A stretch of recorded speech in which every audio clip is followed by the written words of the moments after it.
Welcome. This is the Free Market Roadshow, probably the largest annual series of public conferences on economics. Remarkable experts are discussing the challenges and providing libertarian solutions to today's problems.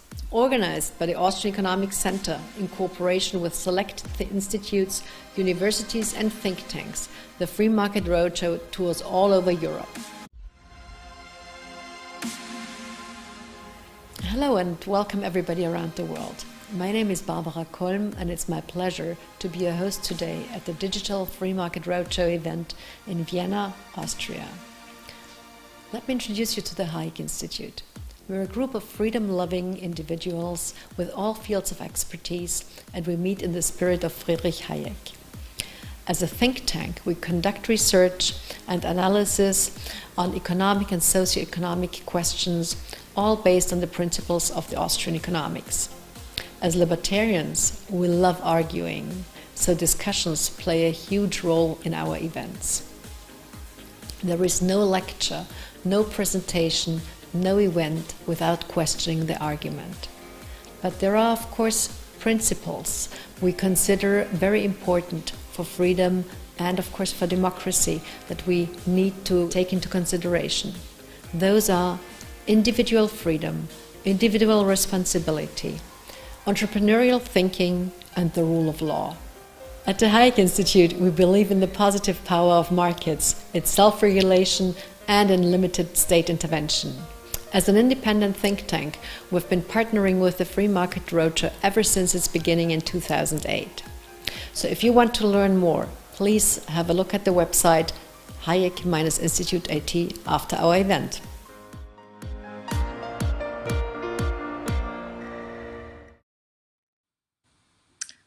Hello and welcome again to our next edition of the Vienna Free Market Roadshow. Today we will have a focus on healthcare policy, stop living for staying alive. And our keynote speaker is Bylund, the Assistant Professor of Entrepreneurship and Records Johnson Professor of Free Enterprise in the School of Entrepreneurship at Oklahoma State University. Dr. Bylund, well-known participant at the Free Market Roadshow, is Associate Editor of the Journal of Entrepreneurship and Public Policy and the Quarterly Journal of Austrian Economics, and a Fellow with the Mises Institute in Auburn, Alabama. Of course, he's an Associate Fellow of the Ratio Institute in Stockholm, Sweden as well, being a Swede by birth. He earned his BS in Corporate Finance from the Jönköping International Business School. In Sweden, his MS in Informatics from GIBS, his MA in Political Science from Lund University in Lund, Sweden, and his PhD in Applied Economics from the University of Missouri. Prior to joining Oklahoma State University, he has held a faculty position in Hankamer School of Business at Baylor University and the Trulasky College of Business at the University of Missouri. Dr. Bylund is the author of Problem of Production, a New Theory of the Firm, published by Routledge in 2016, and The Seen, the Unseen, and the Unrealized, How Regulations Affect Our Everyday Lives, which was published by Lexington in 2016. He is also the co-editor of The Next Generation of Austrian Economics, Essays in Honor of Joseph T. Salerno by the Mises Institute. Bylund is currently working on 2 new books. One is on entrepreneurship, and those who have followed us on the Free Market Roadshow have heard him talk about entrepreneurship already a couple of times in our various city stops. And the other book will be Modern Guide to Austrian Economics, and he edits a book on a series of books also on Austrian economics. His research, as I mentioned already, is focused on the process of prosperity creation and economic development, with a focus on organizations, institutions, entrepreneurship, and management. And he has published widely in the top journals, all well known to you, and in entrepreneurship and management. He also writes columns and op-eds regularly. And of course, he has his own website, which you can look up to at www.pbylund.at. perbylund.com. And talking about websites, I also invite those of you who want to send the links to our friends, free market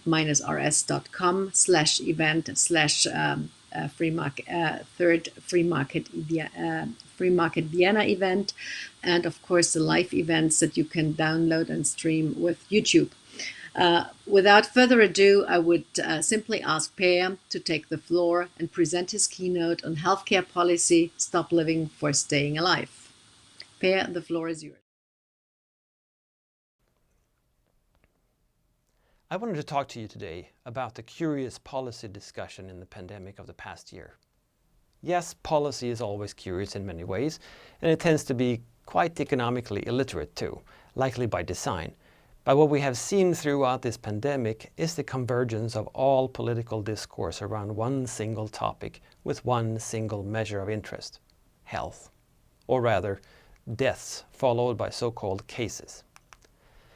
What is curious about this is that other things matter too, and they matter a lot, but they have been all but excluded from the discussion. The pandemic and the fear that it has brought has completely done away with an immensely important concept: the trade-off, the balancing act between different valuable outcomes. This has allowed politicians the world over to use only one measure to guide policy and assess its success. What this means, of course, is a facilitation of power and central planning. In the real world, we're always experiencing trade-offs. For lunch, I can choose to have a hamburger or a pizza or a salad, but I cannot have all three. There's no time for all three during my lunch break. I may not have money for all three, and I certainly have no room in my stomach for 3 lunches.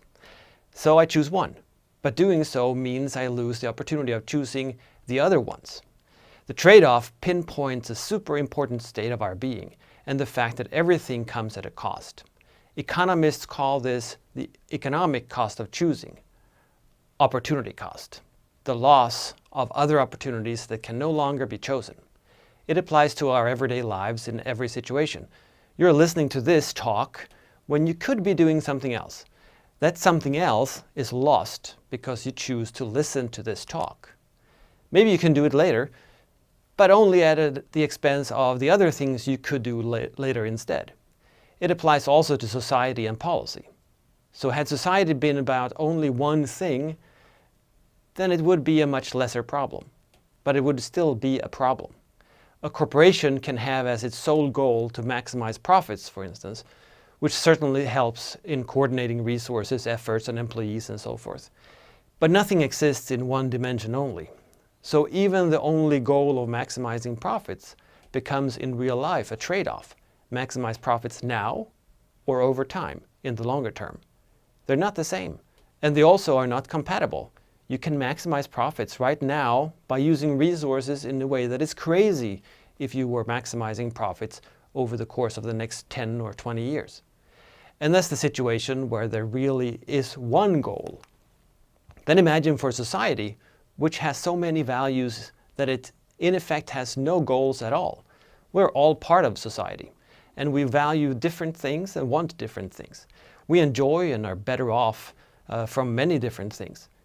If someone else chooses for us with our best at heart, then it means we are unlikely to get the best outcome because they don't know the trade-off. They don't know exactly how we value things because it's personal. Imagine then if someone else chooses for us without having our best at heart. That's the effect of focusing on one outcome only, as has been the bitter fact in this pandemic.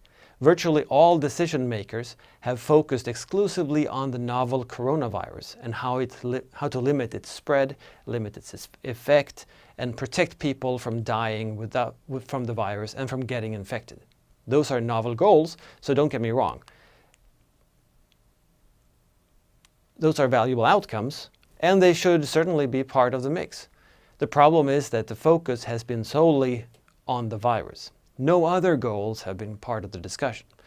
This means lockdown and even letting police and military use brutal measures to enforce quarantine. One obvious other value is our right to freedom to lead our own lives and be with our loved ones, which has been sacrificed, sometimes it seems eagerly, by many political leaders around the world. But one does not have to even leave the realm of public health to see the disaster that follows from ignoring the trade-off.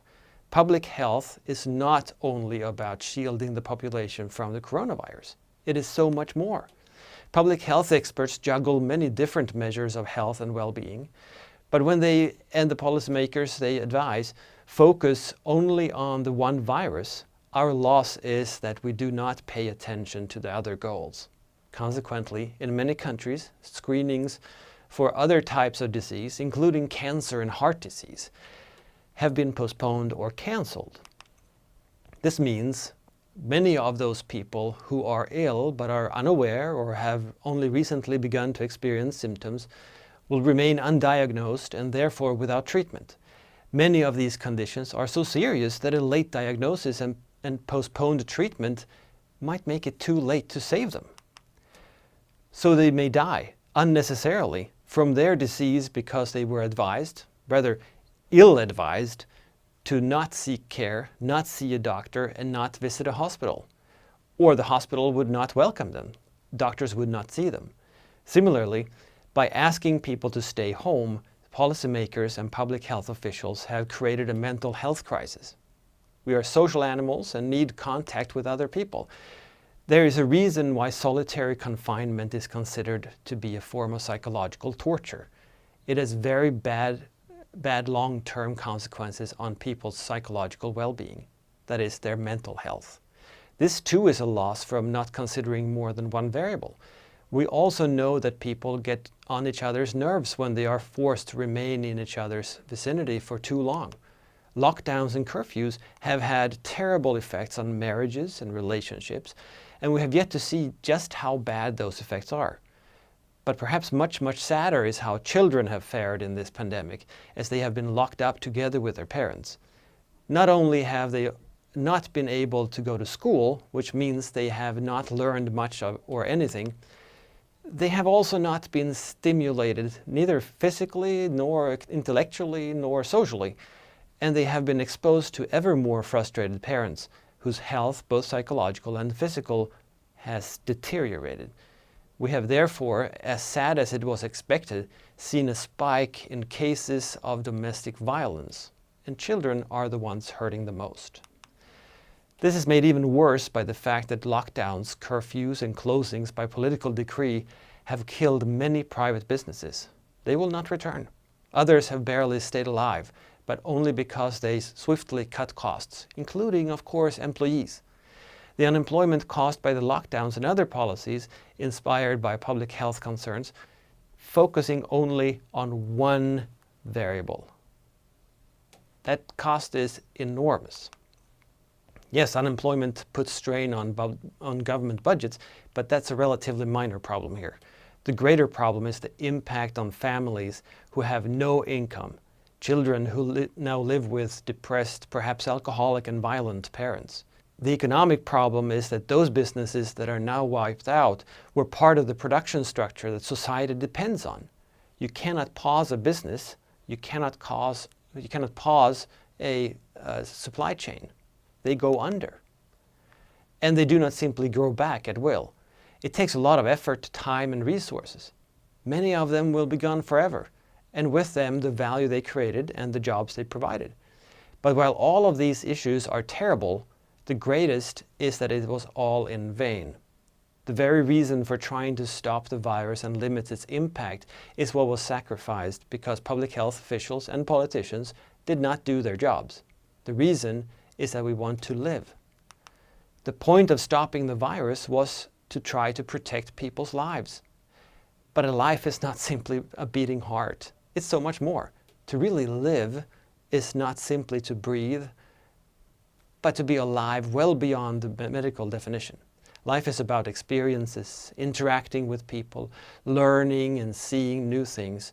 It's about love and friendship and laughs, but also about intellectual stimulation and experiences. It is to find oneself and flourish in one's own sense of the word, and by one's own means. Life is about taking risks and avoiding them when need be. It is about the freedom to be whoever you want to be. What is so sad is that what is precious about life is everything that was lost when the authorities focused on only the one variable, the virus, the tragic deaths it caused, and the infections that ravaged populations. Again, everything we do is a trade-off, which means the choice to do one thing means all other things are lost. In politics, the stakes are always much higher because the choices are not only for one person, but for everyone. When we focus on only one thing, and to such a degree that nothing else is even considered, then we lose everything else. So, ironically, we lost, sacrificed even, all that matters about life because not one of those things that make life worth living mattered to the officials in their hell-bent quest on saving lives. To be perfectly clear, this does not mean that nothing should have been done. Doing nothing is not the lesson to learn here. On the contrary, the lesson is exactly the opposite. That something should indeed have been done, that the pandemic should have been addressed, that measures should have been taken, but not at any cost. Every decision has a trade-off. The real cost should have been considered in each and every decision made, but it was not. This was an utter failure, and it was entirely unnecessary.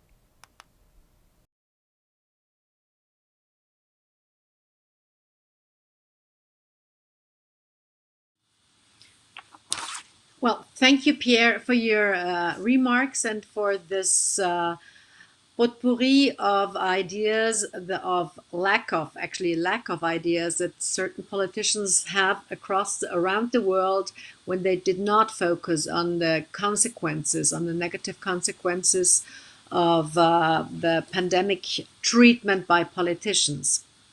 And without further ado, I would like to introduce our first panelist and guest, who is also well known to all of you who are watching our events, Dr. Wolfgang Wein. And Wolfgang will also discuss why is policy making based on health only.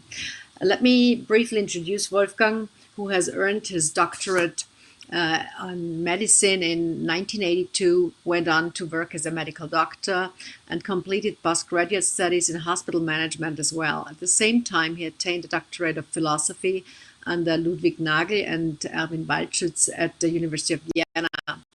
This was followed by multiple philosophical monographs, including his comprehensive work, Visual Turn, which indeed is an opus magnum, not only that thick, but also very insightful, in which he put forth an up-to-date modern form of neo-Kantianism. In 1993, he started to work in the pharmaceutical industry. In 2000, as a European leader of oncology in the UK for Eli Lilly, as launch lead in Japan and global leader of the oncology division, and as a board member of the pharma division at Merck. In 2019, he was awarded the Österreichische Ehrenkreuz für Wissenschaft und Kunst, which is a decoration, the highest decoration actually that you can get for science and art by the Republic of Austria. Without further ado, Wolfgang, the floor is yours. We are looking forward to hearing your remarks. Thank you for joining. Well, thank you, Barbara. And I will start from 2 points philosophically. The first is from Ludwig von Mises, which I believe all appreciate. And he said the most important faculty, the most important asset that we have as mankind is reason. He said that in Liberalism in 1927, I believe. And the second point, or the second person is Immanuel Kant, for whom it's very important to keep always a balance between the rights and the liberties on the one side, but also the duties that the citizens have. So I would like to basically address the very important and accurate observations of Peer and address them from these two perspectives. So did governments act reasonably? Did they follow a rational approach, a reasonable approach?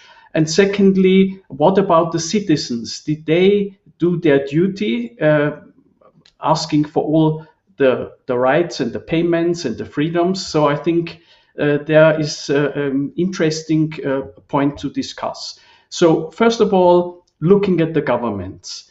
I mean, Western democracies, the governments are not educated, or they have not started their job as trained managers of pandemics. So in a way, they then depend on experts. And doing their job, they asked experts and not voodoo priests. So in that way, they acted rationally. And also in the way they tried to listen to several groups and various experts, they tried to follow a rational way. Secondly, the virus, which we have learned a lot kind of while going, is a very strange and difficult one. And it also, for the experts, it was very difficult to learn and to explore and to understand what was really happening. So when in the beginning the coffins started to pile up and the death, of course, governments took measures, and they tried to take reasonable measures. If we just think a moment how the virus spreads, this is by aerosols. So what can you do? You can wear a mask and you can keep a distance. This is a very reasonable thing to do, and it's very simple. Everyone can do it. And this is an absolutely reasonable and rational measure to take.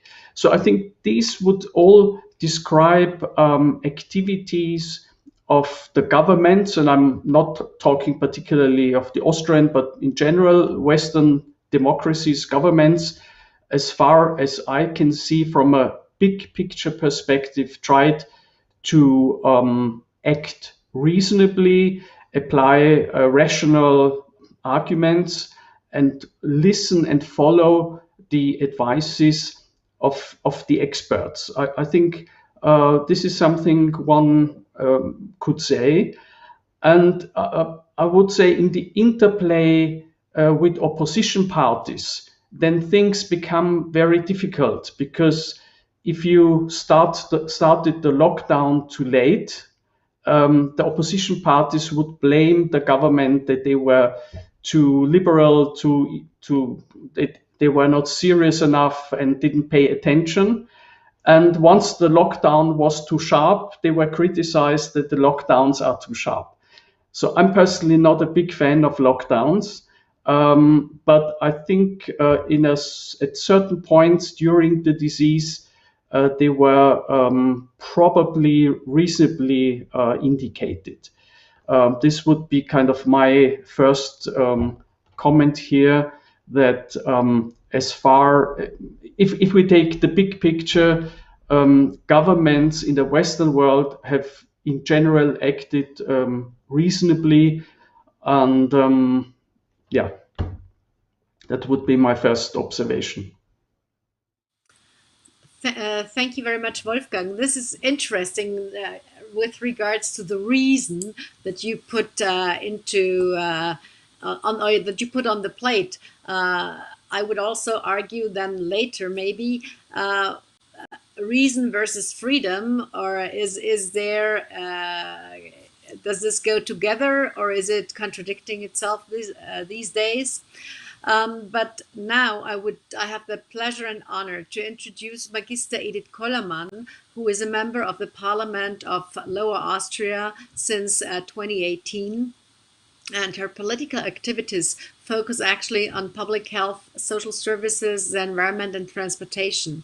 In public health, her main goal is to ensure that people can live longer and healthier lives through a sustainable and affordable public health care system. She advocates for smart solutions to change harmful behavior related to climate change as well. By training, she's a tax consultant. She has consequently expertise in taxes, entrepreneurship, and financial controlling. Knowing the challenges of self-employed people and what difficulties they face on a daily basis with the public health system, she helps understand the issues, or this helps her understand the issues from a personal point of view. She holds a master's degree from the University of Economics and Business in Vienna with a graduation in business administration. And she's now here for the first time as our guest at the Free Market Roadshow. Magista Kolaman, the floor is yours. We're looking forward to hearing from you. Thank you very much, Barbara, for the welcoming introduction. And I have got two quotes too to start my today's statement on this topic.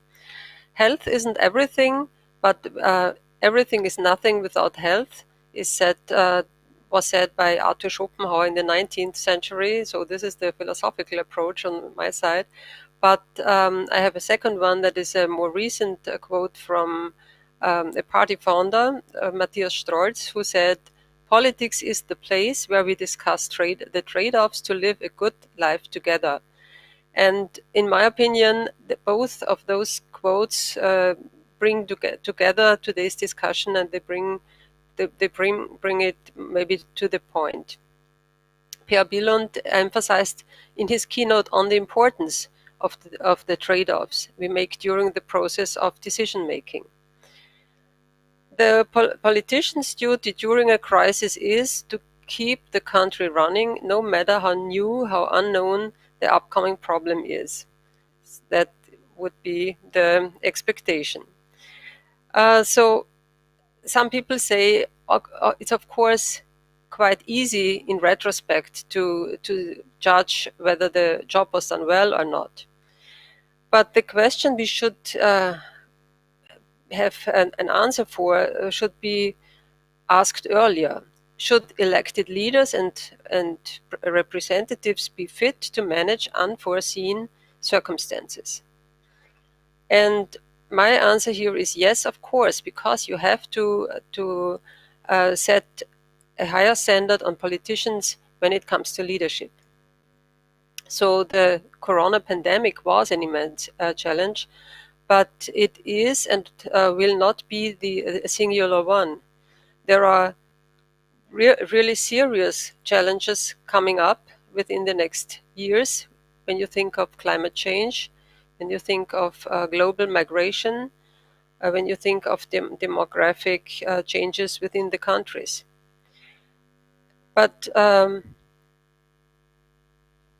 my question is, do we accept inexperienced trial and error there as well? And I think we don't. What makes politicians good ones is the ability to manage complexity. This is similar to what good leaders in companies or organizations do.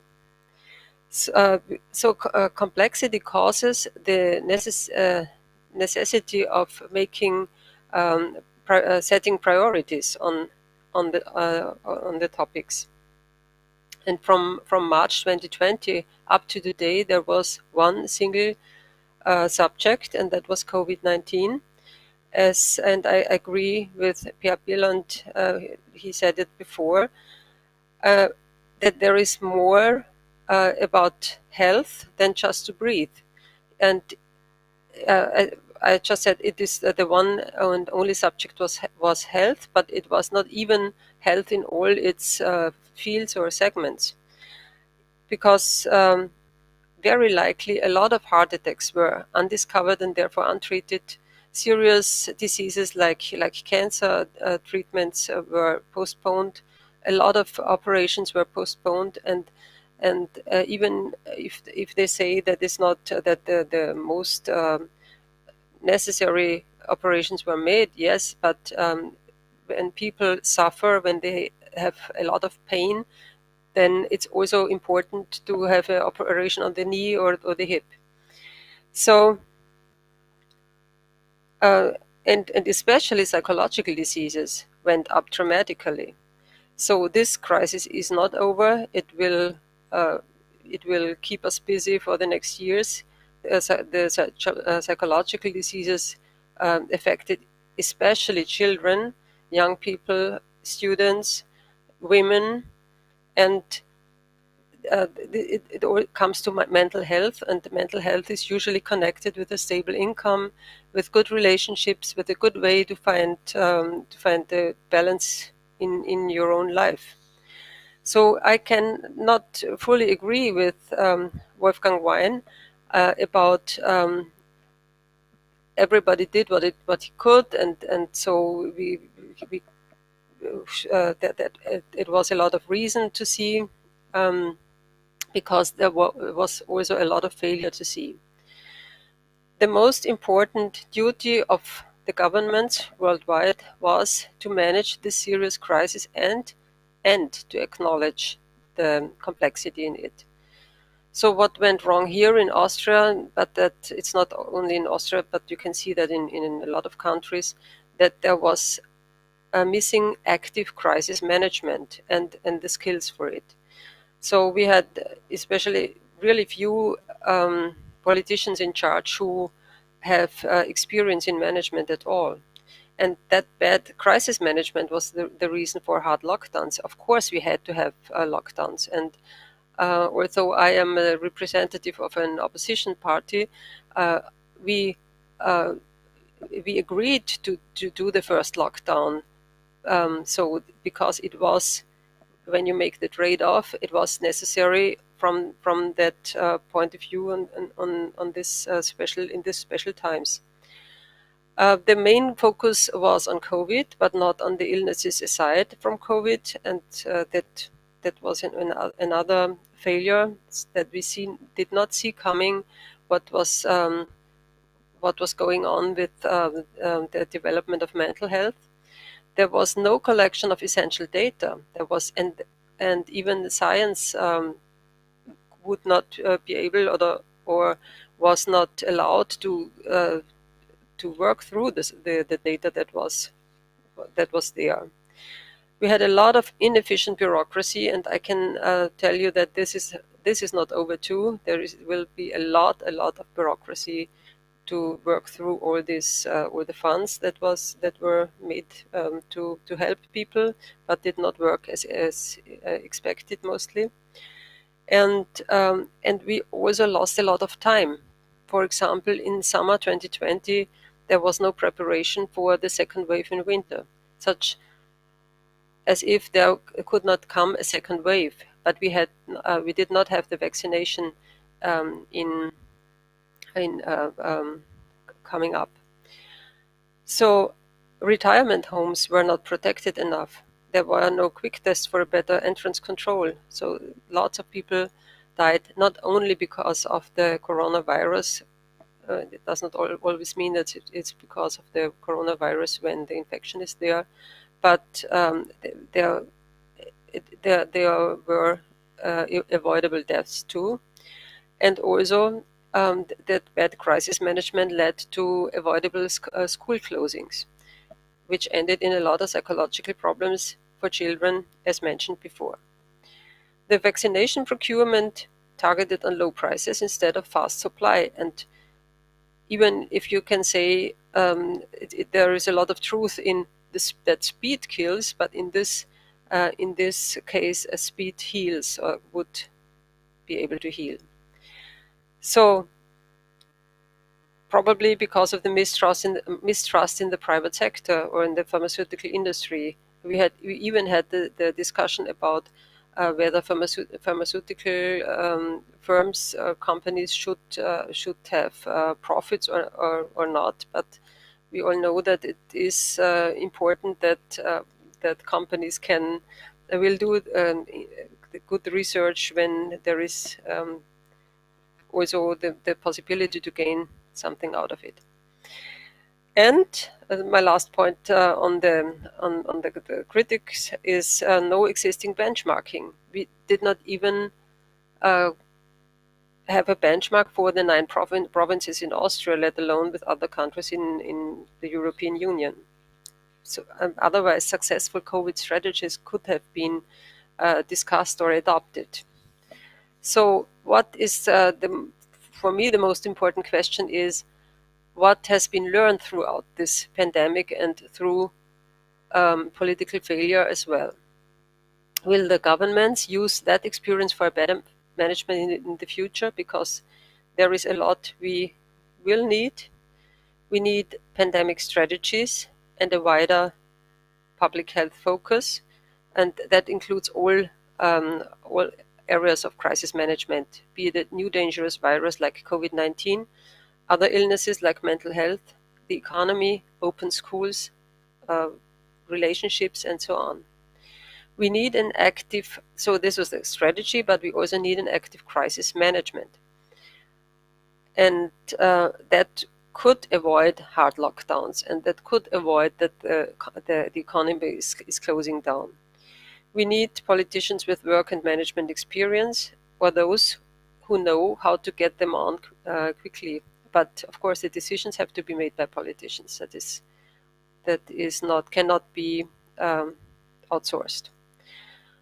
And we need better databases for the health science. That is a very important point. And we need a way better digitalization standard. We made a big step in this, but it was not. But we will still have to do some homework. And we need more transparency and benchmarking. Sorry about that. We need more transparency and benchmarking, at least within the European Union, to recognize faster, successful strategies. This is what the ministries of health, social affairs, education, economy, science and research should focus on right now, because, as I said before, new challenges and maybe heavier challenges than this one are already ante portas. And there will be no other way than that we will have to deal with complexity to gain a hopefully bright future. Thank you. Thank you. Thank you very much, Edith. This was also very much provocative, I would put it this way. And let me just right away start with what Britain has done and where we have seen tough and strong management. Kate Bingham actually was invited by the government and by the health minister to run the campaign for vaccination, and it went smoothly. Britain was well ahead of with the rest of Europe when with the vaccination of individuals, and they actually did a so-called whole trinity of academic excellence, private sector entrepreneurship, and actually civil service, which had a strong grip on the organization, and they did a remarkable job where actually we in continental Europe could have learned a lot. And I would actually like to add a couple of things on the economic issue as well, because right now we have kind of solved the pandemic problems or issues, and as Wolfgang already mentioned, thanks to the vaccinations, everything is coming slowly back to normal. But I think we lost a lot of time, which you already mentioned, Edith. But the consequences, the economic consequences of lockdowns, are tremendous. And it's not only the huge amount of debt that we have built. Then we have the drop in GDP, just in Europe, an average of 6%. The building of public, the raising of public spending ratio. For example, in Germany, was built within 1 year. It rose to 54%. In 1 year, it rose by 19.5%. In Austria, not that much, but we are now also over 50% with our public spending ratio. And we were high before the crisis in the low 40s. but which is still way too high. So we need to work on those issues. But what is, I think, very important, and those things have not been discussed at all, is the lack of individual freedom, the lack of choice that we, as free individuals living in a democratic republic, should have, where the rule of law is in place, and of course that people start dedicating and thinking that the government can decide for everything. So we lose our self-responsibility, and this is one of the dramatic consequences as well, if we especially discuss these issues with the next generation. I have a couple of questions here on my screen, and Scott writes, what role should the EU play compared to the member states in preparation for the future? And I would simply throw this question to both of you, and I would like to start with Edith. What is your take on that? The European Union does not have a lot of competence in the health issues, but I think that crisis management should really be centralized and from the big picture, and then you can put it to the countries, to the member states, that they can do the operative thing. But the strategy should be a common strategy. What will we do in the case of a new pandemic, or how can we work together? Scientists showed how they did it. That was a real interesting learning through the last 1.5 years, that they really made a big step forward. They are used to working together, but not as much, and the funding also worked very good, so that the money was put into the research, and scientists worked together on this. So this worked very good, and I think that the European Union can take this to a further step. Wolfgang, do you agree with that, or do you rather think one should follow the British example and solve the problem country-wise? Yeah, please allow me to address one or 2 points that were raised before, particularly around the vaccination, because it's true, it took a bit of time to distribute it well and manage it. But on the other hand, don't forget, it would take usually 10 to 12 years until a vaccine is basically fully studied and registered. And HIV, we don't have a vaccine until today. So the kind of development of an active and good vaccine within 10 to 12 months was an absolute masterpiece of the pharmaceutical industry. And it's unbelievable, actually. And don't forget, until today, we have no really good active drug against COVID-19. So it was really a very, very tough struggle to get to grips and to get this whole pandemic under control. And let me add one point here, that someone said that this is now the end of turbo capitalism and things will change in the future. And the person who said that forgets that turbo capitalism gave him or her within 12 months a RNA vaccine, which is very active and has very few side effects. So I think the game changer in the whole pandemic is the free market, it's the science, it's the rationality, and we see it every day working when the numbers drop, the infected and the death, etc. drops, and as the number of vaccinated people increases. And could we have been faster? Maybe some countries were very fast, but in general, the important thing for me is that we developed this within 10, 12 months, which is fantastic. And the RNA vaccines were just developed in the West, and this is a very important asset that the West has developed in a free market. So that's something I want to highlight and to mention here.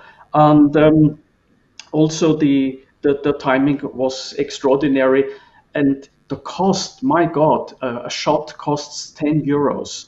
So if you compare with many other standard drugs or a cup of coffee or other things, this is really a very low price altogether. So I think yeah, again, something which worked actually very, very well. And imagine if this had taken 10 years to develop, in what kind of state we would be. Given the unintended consequences or the costs of the lockdowns and what would have happened if we had not found the vaccine that fast, tremendously. I mean, I think 1 week of lockdowns costs much more than vaccinating the entire population, after all. Exactly. But where I would kind of connect with what you said, where I'm very concerned actually is the 2 trillion reconstruction package of the EU. So it's an enormous expansion of the money supply, which was always something that both Hayek and Mises were strictly opposed. We know that this induces inflation big time, and we start seeing inflation picking up. And the money is given like with a watering can, all over the place, without taking into consideration countries that are strongly indebted, like Italy, Greece, etc. So this would be for me a major concern how this will work out in the coming years. Well, discussing how to pull the plug of this monetary injection, I think, is a separate huge topic, and the consequences thereof, which actually the next generation will have to bear, is a huge issue. But may I come back to the questions that I received from the audience, and I invite everybody to send us those questions. There is one to Edith.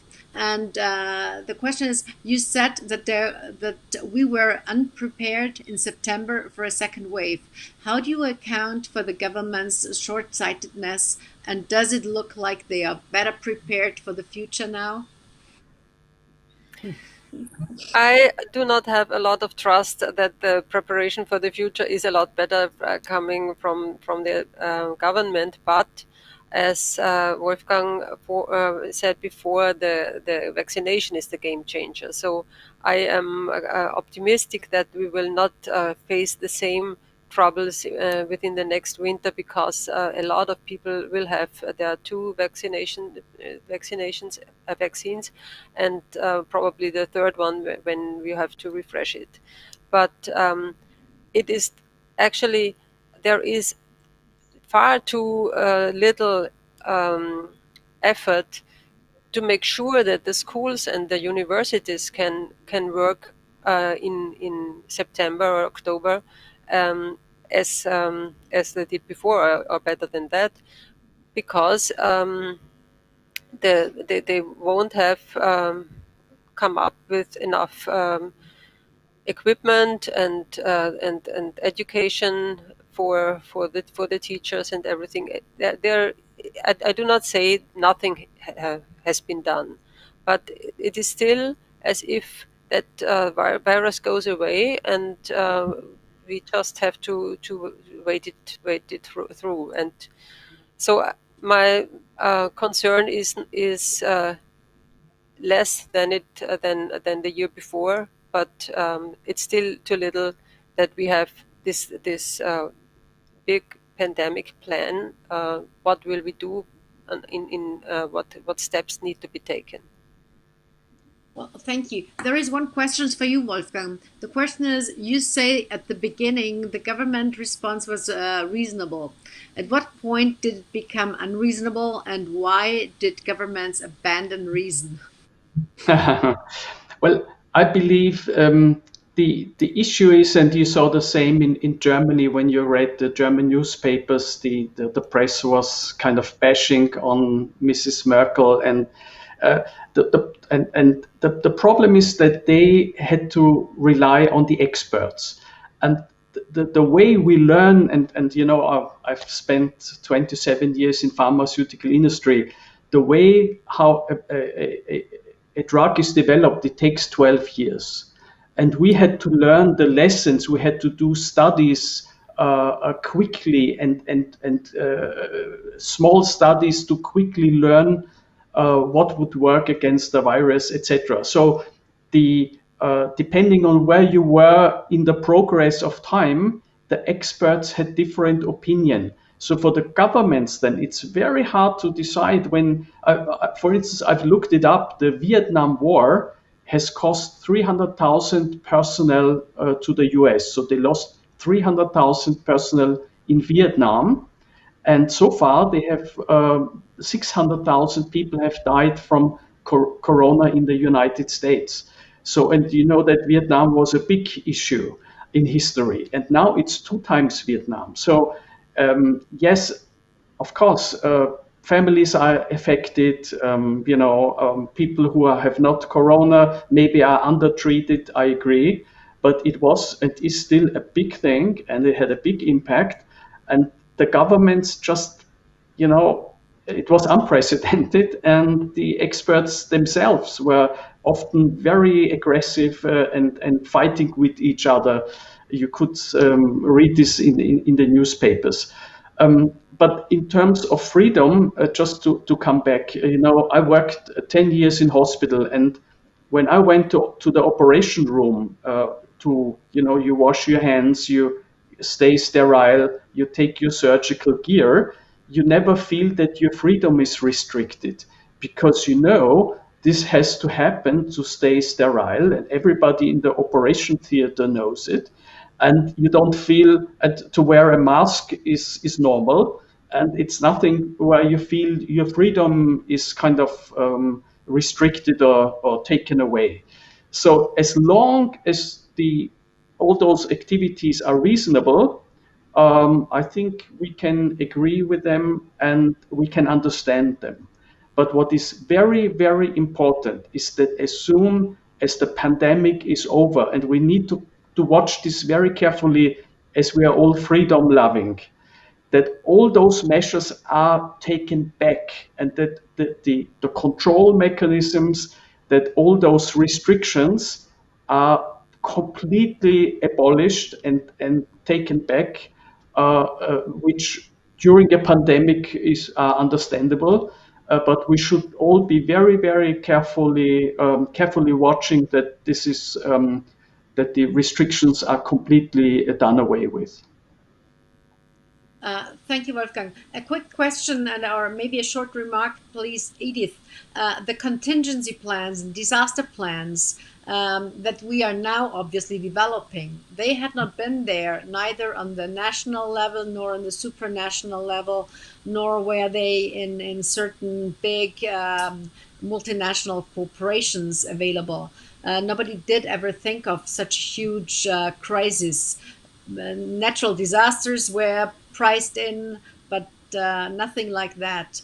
Is there something, or has there something been done, especially in your business, in tax consultancy, or actually in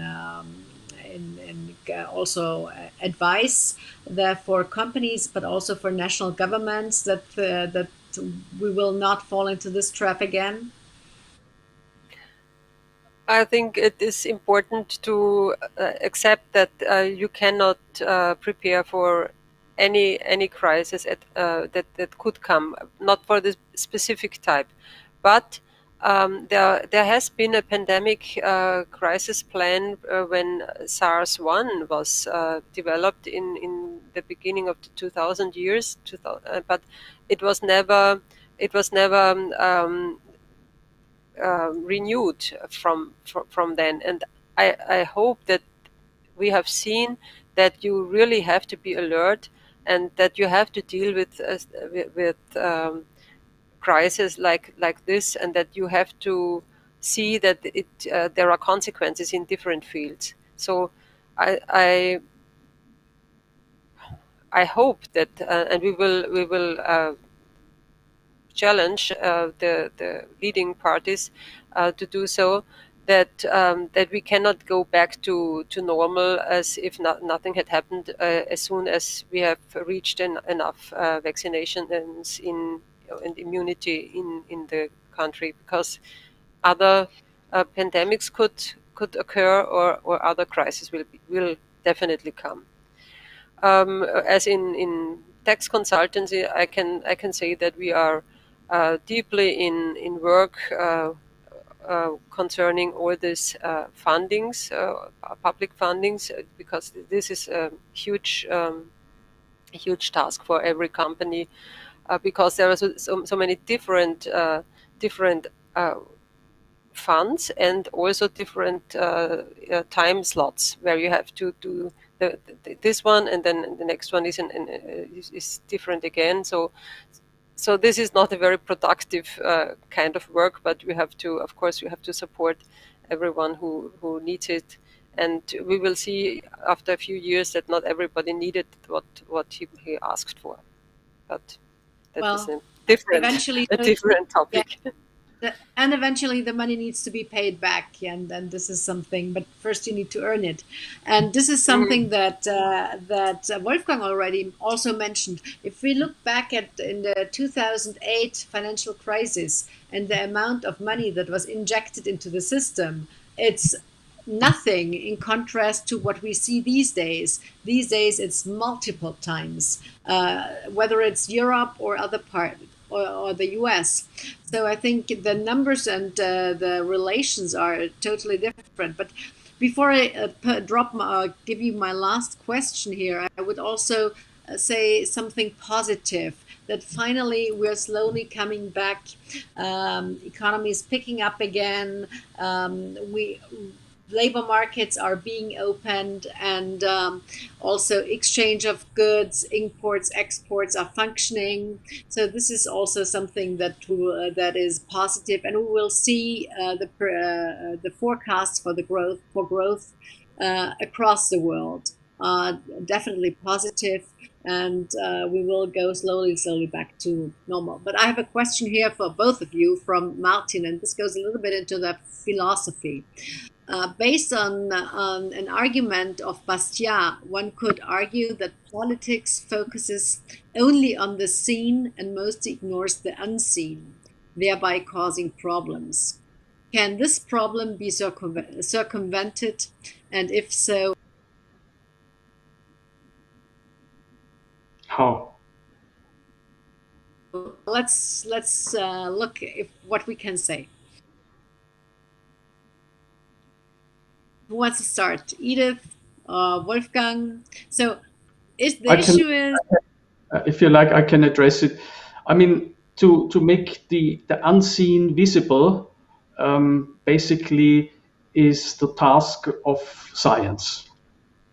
And we have seen how important science is in this crisis, and the speed we can have today, and also how important it is to have enterprises on the market who act according to those conditions, like the ones who kind of developed the RNA vaccine.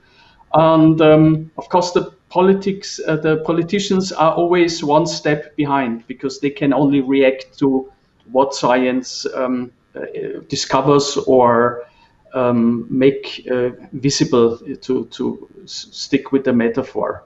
So that would be my answer. Edith, would you like to add any?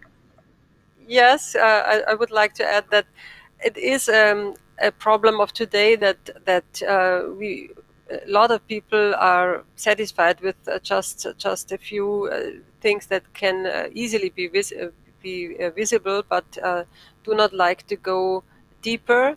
And I think that participation in daily, not only in daily life, but in the political discussion, would be a very, very important thing, that you take responsibility for your own life, so to say. and that would help that we see also the unseen problems. People suffer, and what makes the whole society healthy. That is also important. It is a stable income, but it is also how we work together. Well, thank you very much. I think this was a very good close. These both were good closing remarks. And as our audience could see, we only scratched the surface. There are plenty of other questions here on my screen which we could not address, but I'm sure that we will continue with this conversation. So stay tuned. Join us again at the Free Market Roadshow, not only in Vienna, but at many other opportunities. And let me thank you for joining us, both Edith and Wolfgang, and also to Per for giving us this other wonderful keynote. And the next event will be hosted, the next Free Market Roadshow event will be hosted in Tuzla, June 7th at 5 p.m. John Fant from Fox News will be our keynote speaker, and there will be plenty of local people from the Balkans, whether it's entrepreneurs and academics, who will discuss ways out of the gridlock. Thank you once again, Edith and Wolfgang. Looking forward to welcoming you back, and have a wonderful evening. Thank you. Thank you, Barbara. Thank you.